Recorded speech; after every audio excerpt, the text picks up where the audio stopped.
वैद्युत विभव यानी कि इलेक्ट्रिक पोटेंशियल और स्थितिज ऊर्जा यानी पोटेंशियल एनर्जी को समझना कभी कभी बहुत मुश्किल हो सकता है। तो आइए इन्हें बेहतर समझने के लिए कुछ सवाल हल करते हैं। पहला सवाल, हमें दो स्थितियां दी गई है, दोनों में P और Q बिंदु और आवेश यानी चार्जेस मौजूद है।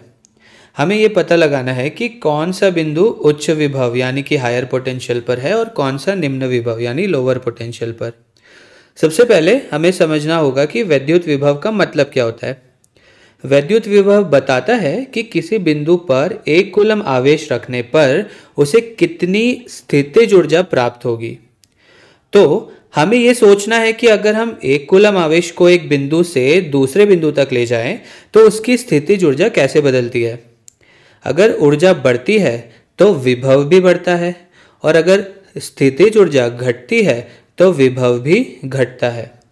थोड़ा आसानी से समझने के लिए हम इसे गुरुत्वाकर्षण यानी ग्रेविटेशन से तुलना करके समझने की कोशिश करेंगे। गुरुत्वाकर्षण में भी हम विभव को ऐसे ही परिभाषित करते हैं। मान लीजिए कि हमारे पास एक परीक्षण पिंड है, एक टेस्ट मास है। अगर हम इसे छोड़ दें तो ये नीचे गिर जाएगा और इसकी स्थितिज ऊर्जा यानी पोटेंशियल एनर्जी घट जाएगी। क्यों? क्योंकि ये गिरते हुए गतिज ऊर्जा यानी काइनेटिक एनर्जी प्राप्त करेगा।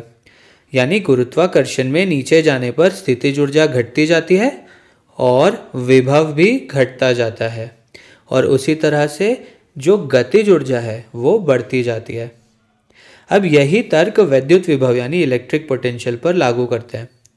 तो अब एक धनात्मक परीक्षण आवेश की कल्पना करें, एक पॉजिटिव टेस्ट चार्ज की कल्पना करें।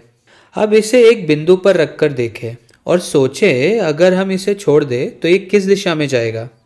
जिस दिशा में ये आगे बढ़ेगा उस दिशा में विभव कम होगा। अब क्या आप इसे खुद से समझ सकते हैं? वीडियो को रोकिए और खुद से कोशिश कीजिए इस बारे में सोचने की। ठीक है, तो आइए इसे बिंदु P पर रखें और देखें कि क्या होता है।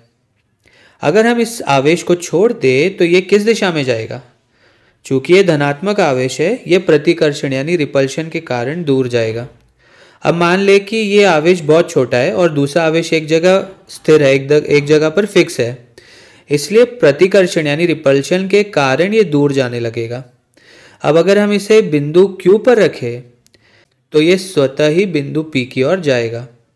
इसका मतलब है कि इसका त्वरण यानी एक्सेलरेशन होगा और इसकी गतिज ऊर्जा बढ़ेगी, और अगर गतिज ऊर्जा बढ़ रही है तो स्थितिज ऊर्जा घट रही होगी। इससे हमें क्या पता चलता है? इस दिशा में विभव घट रहा है। इसका मतलब है कि Q का विभव P के विभव से अधिक होगा, इसलिए बिंदु Q उच्च विभव यानी हायर पोटेंशियल पर है और बिंदु P निम्न यानी कि लो पोटेंशियल पर है। चलिए इसे लिख देते हैं, VQ ग्रेटर देन VP। ठीक है, तो हमें यकीन है कि आप आगे बढ़ने के लिए उत्साहित होंगे, लेकिन यहाँ ध्यान देने वाली एक और बात है। इन समस्याओं को हल करने के लिए कई तरीके होते हैं, यानी हमें सिर्फ एक तरीका अपनाने की ज़रूरत नहीं है। हम इसे समझने का एक और तरीका देखेंगे जिससे ये और भी स्पष्ट हो जाएगा। अगर हम गुरुत्वाकर्षण की बात फिर से करें तो हम देख सकते हैं कि गुरुत्वाकर्षण की दिशा में विभव कम हो जाता है। ये तर्कसंगत है क्योंकि गुरुत्वाकर्षण की दिशा में वस्तु त्वरण प्राप्त करती है और अपनी स्थितिज ऊर्जा खोती जाती है। अब इसे वैद्युत क्षेत्र यानी इलेक्ट्रिक फील्ड के संदर्भ में देखते हैं। अगर हमें वैद्युत क्षेत्र रेखाओं यानी इलेक्ट्रिक फील्ड लाइंस की दिशा पता हो तो हम ये कह सकते हैं कि उस दिशा में विभव घटेगा। तो इसे दूसरे तरीके से कैसे समझ सकते हैं? पहले इस धनात्मक आवेश के कारण उत्पन्न क्षेत्र रेखाएं बनाइए। धनात्मक आवेश से उत्पन्न क्षेत्र रेखाएं हमेशा बाहर की ओर होती है। अब इस क्षेत्र रेखाओं के साथ विभव कम होगा, तो अगर हम केवल क्षेत्र रेखाएं खींच लें तो हम कह सकते हैं कि उनके साथ साथ विभव घटता जाएगा। अब ध्यान दें, हम फिर से उसी उत्तर पर पहुंच रहे हैं। Q उच्च विभव पर है और P निम्न विभव पर। तो ये भी एक तरीका है इसे समझने का। ठीक है, अब हम दूसरा सवाल करते हैं। अब हमें देखना है कि यदि हम एक ऋणात्मक आवेश यानी नेगेटिव चार्ज को P से Q तक ले जाएं तो स्थितिज ऊर्जा में क्या परिवर्तन होगा। ठीक है, अब आप वीडियो को रोककर खुद कोशिश कीजिए। तो पहला तरीका यह है कि हम एक धनात्मक परीक्षण आवेश यानी पॉजिटिव टेस्ट चार्ज का उपयोग कर लेते हैं। मान लीजिए कि हमने एक धनात्मक परीक्षण आवेश बिंदु P पर रखा। अब इसे छोड़े और देखें कि क्या होता है। ये ऋणात्मक आवेश द्वारा आकर्षित होगा क्योंकि विपरीत आवेश एक दूसरे को आकर्षित करते हैं। इसका मतलब ये हुआ कि ये बिंदु Q की ओर त्वरण प्राप्त करेगा। अगर ये Q की ओर जा रहा है तो इसकी क्षितिज ऊर्जा घट रही है। इसका निष्कर्ष बिंदु P उच्च विभव पर है और बिंदु Q निम्न विभव पर है, यानी Vp is greater than Vq। अब दूसरे तरीके से करते हैं, क्षेत्र रेखा यानी फील्ड लाइंस का उपयोग करते हैं। ऋणात्मक आवेश के कारण क्षेत्र रेखाएं उसकी ओर होंगी। गुरुत्वाकर्षण के समान क्षेत्र रेखाओं के साथ विभव कम होता है, इसलिए क्षेत्र रेखाओं के साथ साथ विभव P से Q की ओर घटेगा। इसका मतलब फिर वही निकला, P उच्च विभव पर और Q निम्न विभव पर। अब अगला सवाल, यदि एक छोटा ऋणात्मक आवेश P से Q ले जाया जाए तो उसकी स्थितिज ऊर्जा यानी पोटेंशियल एनर्जी पर क्या प्रभाव पड़ेगा?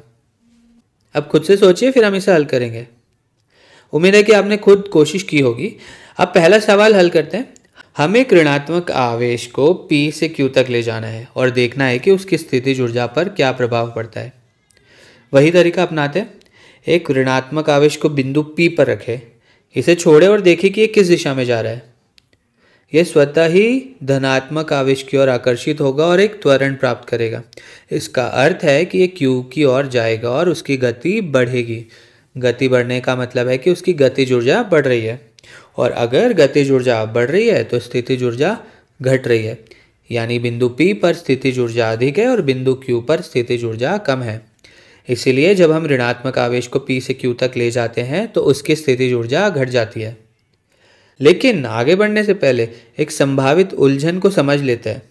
तो अगर आप देखें कि हमने पहले क्या किया था, हमने क्या पाया था, तो हमने कहा था कि जब आप यहाँ से यहाँ तक जाते हैं तो विभव घटता है ना। जैसे कि हमने कहा था कि यहाँ एक क्षेत्र रेखा थी और फिर हमने कहा था कि क्षेत्र रेखा के साथ विभव घटता है। तो अगर हम एक धनात्मक आवेश का उपयोग करें तो ये बिल्कुल विपरीत होगा। हमने कहा था कि ये उच्च विभव पर है और ये निम्न विभव पर है, और ये बहुत कंफ्यूजिंग हो सकता है, बड़ा उलझन भरा हो सकता है। आखिर हो क्या रहा है? तो इस बारे में सोचिए कि जब हम वैद्युत विभव की बात करते हैं तो हम हमेशा इसे धनात्मक आवेश के संदर्भ में सोचते हैं। तो अगर हम इसे धनात्मक आवेश के दृष्टिकोण से सोचे तो ये इस दिशा में त्वरण प्राप्त करेगा और परिणाम स्वरूप यहाँ उच्च विभव होगा और यहाँ निम्न विभव होगा। लेकिन एक ऋणात्मक आवेश इसके विपरीत व्यवहार करेगा, ये विपरीत दिशा में त्वरण प्राप्त करेगा और इसीलिए ऋणात्मक आवेश की स्थितिज ऊर्जा विपरीत दिशा में होगी। लेकिन अगर कोई आपसे पूछे कि कौन सा बिंदु उच्च विभव पर है, तो आपको हमेशा धनात्मक आवेश के संदर्भ में सोचना है। और यही कारण है कि पिछले मामले में जो उत्तर हमें मिला वो ये था कि ये बिंदु उच्च विभव पर है और ये निम्न विभव पर है। और मुझे पता है कि शुरू में बहुत उलझन हो सकती है, लेकिन याद रखें धनावेश आपका मानक है, और यदि आपको किसी ऋणात्मक परीक्षण आवेश यानी नेगेटिव टेस्ट चार्ज के लिए सोचना हो तो इसका प्रभाव विपरीत होगा, लेकिन अवधारणा वही बनी रहेगी। और आप ये पूछ सकते हैं, क्या गुरुत्वाकर्षण में ऐसा कोई उदाहरण है? दुर्भाग्यवश नहीं, क्योंकि गुरुत्वाकर्षण में केवल धनात्मक द्रव्यमान यानी पॉजिटिव मास ही होते हैं। लेकिन हम एक हीलियम गुब्बारे का उदाहरण लेकर सोच सकते हैं। आप ऐसा बस कल्पना कर सकते हैं, आप ऐसा मान सकते हैं कि हीलियम गुब्बारे का द्रव्यमान भले ही ऋणात्मक ना हो, लेकिन इसे कुछ हद तक वैसा समझा जा सकता है। आप देख सकते हैं कि हीलियम गुब्बारा स्वाभाविक रूप से ऊपर की ओर जाता है, ऊपर की ओर एक्सेलरेशन यानी त्वरण प्राप्त करता है। इसलिए यह स्वाभाविक रूप से निम्न विभव से उच्च विभव की ओर जा रहा है। ये वही है जो यहाँ हमें मिला, यानी सामान्य द्रव्यमानों के विपरीत व्यवहार। ठीक है, तो अब क्यों ना आप इसे खुद आजमाएं और दूसरे सवाल को हल करें। चलिए इसे समझते हैं। हमारे पास एक ऋणात्मक परीक्षण आवेश है जिसे हम P से Q की तरफ लेके जाना चाहते हैं। अब सोचिए कि अगर हम इसे P से Q की ओर ले जाएं तो इसकी गति पर क्या प्रभाव पड़ेगा। ध्यान दें कि आवेश यहाँ पहले से ही एक ऋणात्मक आवेश से प्रतिकर्षित हो रहा है, इसलिए ये अपने आप Q से दूर जाना चाहेगा। लेकिन हमें इसे Q की ओर ले जाना है तो हमें इसे बलपूर्वक धकेलना होगा, जैसे कि हम एक गेंद को ऊपर उछालते हैं। अब जब हम इसे P से Q की ओर धकेलते हैं तो क्या होगा, इसकी गति धीरे धीरे कम होने लगेगी। ये त्वरण प्राप्त नहीं करेगा, बल्कि इसका मंदन यानी डी एक्सेलरेशन होगा। इसका मतलब है कि गतिज ऊर्जा स्थितिज ऊर्जा में बदल रही है। अब इसे लिखते हैं। अगर हम इसे P से Q की ओर ले जाएं तो ये धीमा हो जाएगा, इसका मतलब है कि इसकी स्थितिज ऊर्जा बढ़ रही होगी, इसलिए P पर स्थितिज ऊर्जा कम होगी, Q पर स्थितिज ऊर्जा अधिक होगी।